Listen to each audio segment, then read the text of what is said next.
وصلحها فغدا ترسى سلما رمحا سيفا قوسا لرسول الله.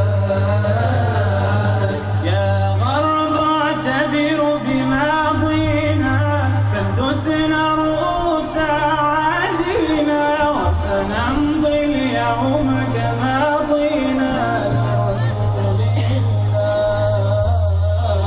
لرسول الله.